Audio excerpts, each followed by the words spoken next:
Hello everyone, welcome back. आज के इस कॉम्प्रहेंसिव वीडियो में हम इकोनॉमिक्स के दो सबसे फंडामेंटल और हाई यील्डिंग टॉपिक्स को स्टेप बाय स्टेप मास्टर करेंगे, बैलेंस ऑफ पेमेंट्स बॉप और फॉरेन एक्सचेंज फॉरेक्स। सबसे पहले समझते हैं कि बैलेंस ऑफ पेमेंट्स यानी बॉप होता क्या है। बैलेंस ऑफ पेमेंट्स किसी देश और बाकी पूरी दुनिया के बीच एक निश्चित समय फिक्स्ड पीरियड के दौरान होने वाले सभी इकोनॉमिक ट्रांजैक्शंस का एक सिस्टमैटिक अकाउंटिंग रिकॉर्ड होता है। इसमें हर एक इकोनॉमिक एक्टिविटी रिकॉर्ड होती है, चाहे देश कुछ बाय कर रहा हो, सेल कर रहा हो या फिर फॉरेन इन्वेस्टमेंट रिसीव कर रहा हो। जैसे अगर इंडिया बाहर से कोई पेन, मार्कर या एसी खरीदता है या कोई फॉरेन कंपनी इंडिया में इन्वेस्ट करती है तो ये सारे ट्रांजैक्शंस बॉप में कैप्चर होते हैं। बॉप के अंदर मुख्य रूप से 4 तरह के फ्लोज रिकॉर्ड किए जाते हैं: goods, tangible, visible trade, physical items जैसे कार्स, इलेक्ट्रॉनिक्स, मशीनरी वगैरह। Services, intangible, invisible trade, professional services जैसे एक इंडियन टीचर जो यूएसए में काम कर रहा हो या इट्स सर्विसेज। इन्वेस्टमेंट्स, कैपिटल का देश के अंदर आना, इनफ्लो, और बाहर जाना, outflow. Loans and foreign exchange, borrowings और करेंसी की मूवमेंट। बॉप की इंपॉर्टेंस। बॉप किसी भी इकोनॉमी की ग्रोथ के लिए क्रिटिकल होता है क्योंकि ये सीधे तौर पर एक्सचेंज रेट, इन्वेस्टमेंट लेवल्स और फॉरेक्स रिजर्व्स को अफेक्ट करता है। ये इस बात का इंडिकेटर है कि कोई देश फाइनेंशियली कितना स्ट्रांग है। एक स्टेबल बॉप फॉरेन इन्वेस्टर्स का कॉन्फिडेंस बढ़ता है। इसके अपोजिट, अगर किसी देश का बॉप डेफिसिट कंटिन्यूअसली बढ़ता रहे तो देश फॉरेन डेट और करेंसी क्राइसिस में फंस सकता है। फ्लैट बात करते हैं फॉरेन एक्सचेंज रिजर्व्स यानी फॉरेक्स की। फॉरेक्स रिजर्व्स किसी भी देश के लिए उनकी इकोनॉमिक सिक्योरिटी शील्ड की तरह काम करते हैं। इंटरनेशनल ट्रेड कभी भी लोकल करेंसी जैसे रुपी में नहीं हो सकता क्योंकि रुपी ग्लोबली यूनिवर्सली एक्सेप्टेड नहीं है। एग्जाम्पल के तौर पर, अगर इंडिया रशिया या ईरान से क्रूड ऑयल खरीदता है तो हम सिर्फ रुपीज में पेमेंट नहीं कर सकते क्योंकि अस करेंसी की वैल्यू इंडिया के अंदर है। इसलिए इंटरनेशनल ट्रेड के लिए हमें यूएस डॉलर जैसे ग्लोबली एक्सेप्टेड करेंसी की जरूरत होती है। इंडिया का प्रेजेंट फॉरेक्स स्टेटस। इंडिया के पास दुनिया के सबसे बड़े फॉरेन एक्सचेंज रिजर्व्स में से एक है जो लगभग $690 बिलियन, अराउंड $688 बिलियन, $690 बिलियन है। इस पूरे रिजर्व को reserve bank of India (RBI) manage और कंट्रोल करता है। Components of foreign exchange reserves. India के फॉरेक्स रिजर्व्स मुख्य रूप से 4 पार्ट्स में डिवाइडेड हैं। FCA फॉरेन करेंसी एसेट्स, ये RBI द्वारा होल्ड की गई फॉरेन करेंसीज होती हैं। इसमें यूएस डॉलर प्राइमरी कंपोनेंट है, लेकिन इसके अलावा यूरो, ब्रिटिश पाउंड और जापानीज भी शामिल होते हैं। गोल्ड, आरबीआई के पास रखा हुआ physical gold reserve. SDR special drawing rights, ये इंटरनेशनल मॉनेटरी फंड IMF द्वारा क्रिएट की गई इंटरनेशनल रिजर्व एसेट्स हैं। ये एक तरह से परसेंटेज ऑफ कोटा या क्लेम टू करेंसी होता है जिसे कोई देश लोन के रूप में उस कर सकता है। IMF में वोटिंग पावर देश की GDP पर डिपेंड करती है, जिसमें इंडिया 8th रैंक पर है अप्रॉक्सीमेटली 2.75% वोटिंग पावर के साथ। SDR यूज करने पर इंटरेस्ट पे करना पड़ता है। RTP रिजर्व ट्रांच पोजीशन, ये भी IMF के पास मेंटेन होता है। ये मेंबर कंट्री के कोटा का वो हिस्सा होता है जिसे देश बिना किसी सर्विस फी या इंटरेस्ट के एक्सेस कर सकता है। Memory technique, SDR vs RTP। SDR और RTP के बीच के डिफरेंस को bank loan vs family favour से याद रखें। SDR एक बैंक लोन की तरह है जहां आपको इंटरेस्ट पे करना पड़ता है। RTP एक सिस्टर्स प्रॉमिस की तरह है जो जरूरत पड़ने पर बिना किसी इंटरेस्ट के एक सर्टेन लिमिट तक आपकी हेल्प करती है। मैकेनिज्म ऑफ इंटरनेशनल ट्रेड और करेंसी कॉन्सेप्ट्स। इंटरनेशनल ट्रेड में 2 प्राइमरी एक्शंस होते हैं: import, buying goods services from foreign country, और export, selling goods services to foreign country. इससे जुड़ी 3 मुख्य इकोनॉमिक कॉन्सेप्ट्स हैं: द डॉलराइजेशन, इंटरनेशनल ट्रेड में यूएस डॉलर की डोमिनेंस और हायरार्की को कम करने के लिए दुनिया भर के देशों द्वारा किया जाने वाला effort. Internationalisation of the rupee, India का ये गोल कि इंडियन रूपी को भी डॉलर की तरह ग्लोबली ट्रेड के लिए एक्सेप्ट करवाया जाए। बॉप क्राइसिस, एक ऐसी सिचुएशन जब किसी देश के पास अपने इंटरनेशनल बिल्स पे करने के लिए सफिशिएंट डॉलर्स नहीं होते। जैसे अगर किसी देश को $100 पे करने हैं लेकिन उसके पास रिजर्व्स में सिर्फ $60 हैं, तो वो बॉप क्राइसिस का सामना करता है। 4. The 3 accounts of balance of payments. Balance of payments मुख्य रूप से 3 डिस्टिंक्ट अकाउंट्स में डिवाइडेड होता है। एक करंट अकाउंट, चालू खाता, ये अकाउंट गुड्स, सर्विसेज और शॉर्ट टर्म ट्रांसफर्स के ट्रेड से रिलेटेड ट्रांजैक्शंस को रिकॉर्ड करता है। Visible, tangible trade, physical goods का ट्रेड जिन्हें छूता जा सकता है, cars, machinery. Invisible, intangible trade, services, banking, tourism. Remittances, विदेश में रहने वाले इंडियन डायस्पोरा द्वारा घर भेजा गया पैसा। फॉरेन एड, डोनेशंस, जिसे यूनिलैटरल ट्रांसफर्स या ट्रांसफर पेमेंट्स भी कहते हैं, वन साइडेड पेमेंट्स जिनके बदले रिटर्न की उम्मीद नहीं होती, जैसे नेपाल को disaster relief. Factor income from abroad, विदेश से अर्न किया गया रेंट, इनकम, प्रॉफिट और वेजेस।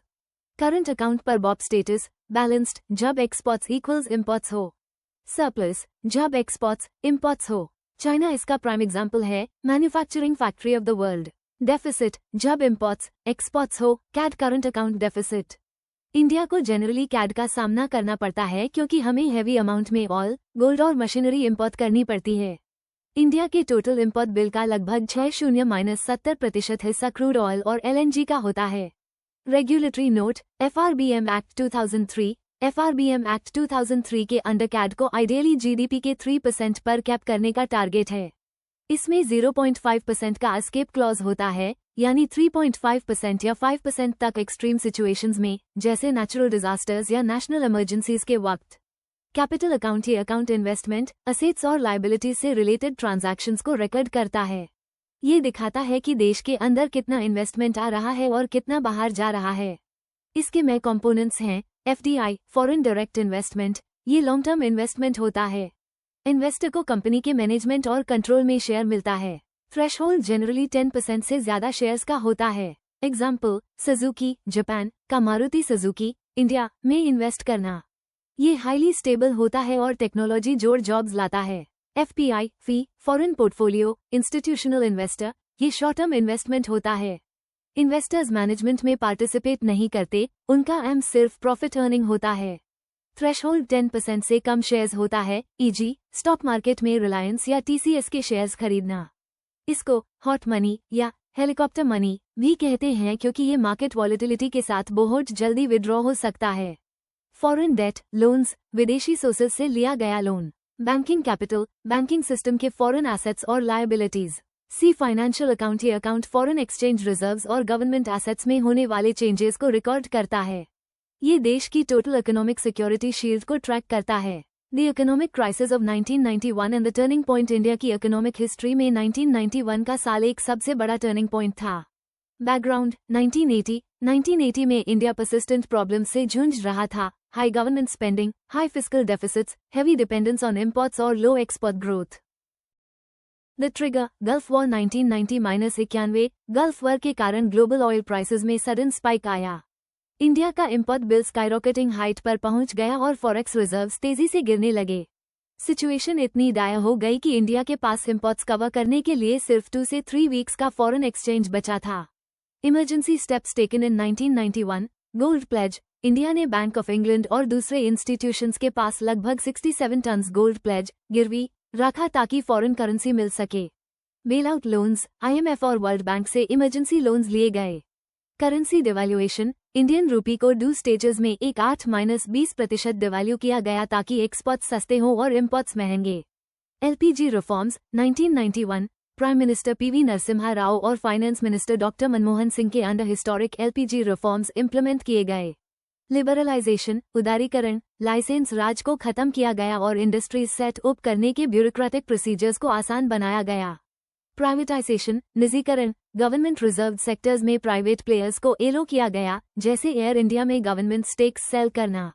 ग्लोबलाइजेशन, वैश्वीकरण, इंडियन इकोनॉमी को ग्लोबल मार्केट के साथ इंटीग्रेट किया गया, जिससे गुड्स, सर्विसेज और कैपिटल का फ्री फ्लो हो सके।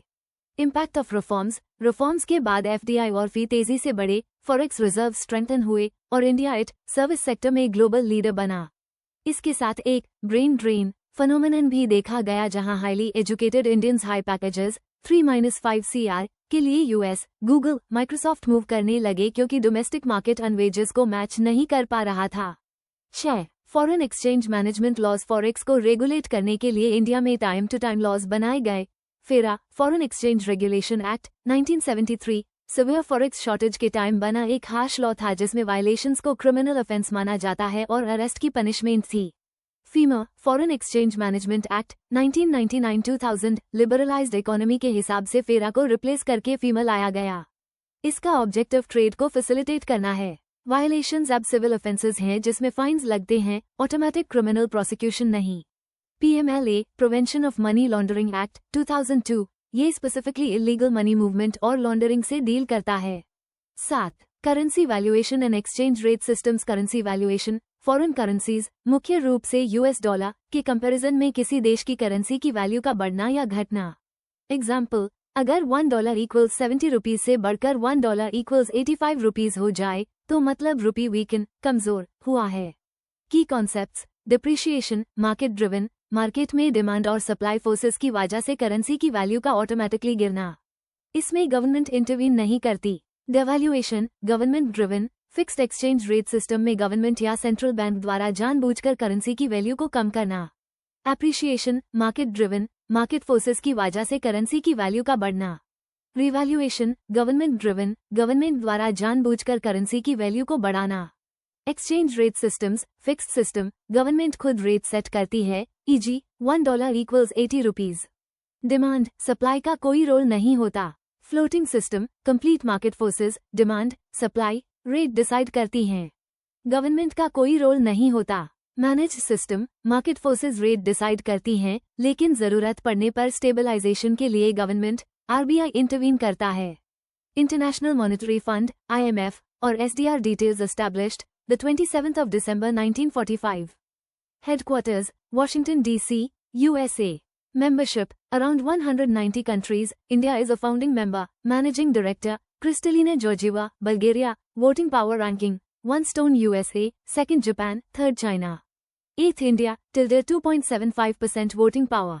SDR basket 5 major global currencies: US dollar, euro, Japanese yen, British pound sterling, pound, Chinese yuan, renminbi. Nostro and Vostro accounts international banking transactions के लिए दो स्पेशलाइज्ड अकाउंट्स होते हैं। Nostro account एक ऐसा अकाउंट जिसमें Indian domestic bank foreign currency को foreign bank में ऑपरेट करता है। सिंपल वर्ड्स में, our account in your bank. Vostro account एक ऐसा अकाउंट जिसमें फॉरेन बैंक इंडियन करेंसी को डोमेस्टिक इंडियन बैंक में ओपन और ऑपरेट करता है। सिंपल वर्ड्स में, your account in a bank.